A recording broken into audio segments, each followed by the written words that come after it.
I'm Carly Gillespie, and I'm the community educator for Wasatch Community Gardens. So basically I run these workshop programs.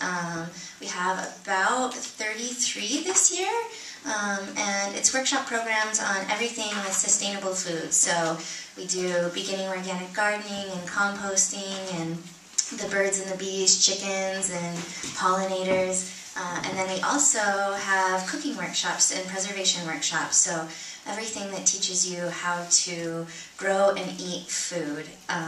We also offer other programs. Obviously, we have a community garden program. That's where our name comes from. We have 5 community gardens throughout the city where people can lease a plot and grow their food for the season.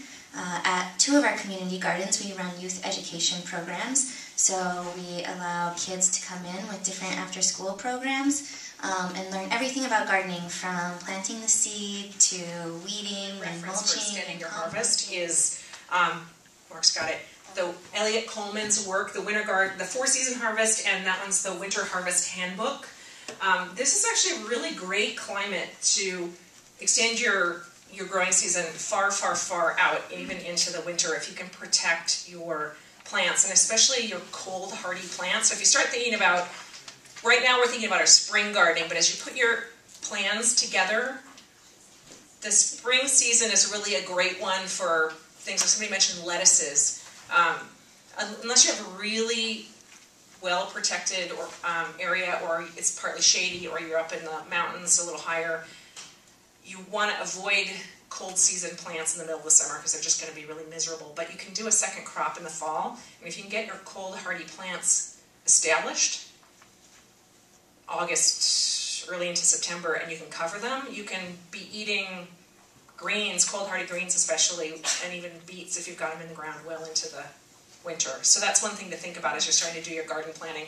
What does well, and you really want to respect those seasons. So the seed catalogs, a lot of references will be very clear about what kind of conditions plants like. You can probably have a pretty good rule of thumb just from knowing, if you go to the farmer's market, what's sort of coming up about when things are normally in season. But if you're ambitious, you can usually play with those seasons a lot. What I don't recommend is, especially the plants that really like cooler seasons, trying to grow them here in the summer unless you're really adept at it is probably a recipe for pest problems and disasters.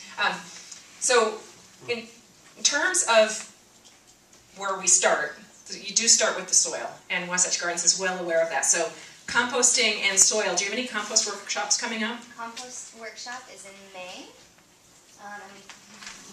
And we just had our beginning organic gardening workshop, which we usually cover a lot of soil health and soil building. So those are good ones to go to.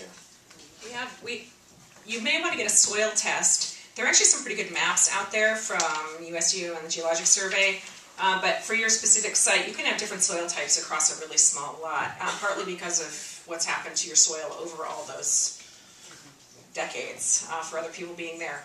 So you can get a soil test, or you can also tend to assume that soil around here tends to be alkaline. It tends to be heavier or clayey, although again that's variable where you are in the valley. Obviously, if you're in sandy, the name kind of gives it. But compost is a feed your soil and your plants will be happy. It's a good principle.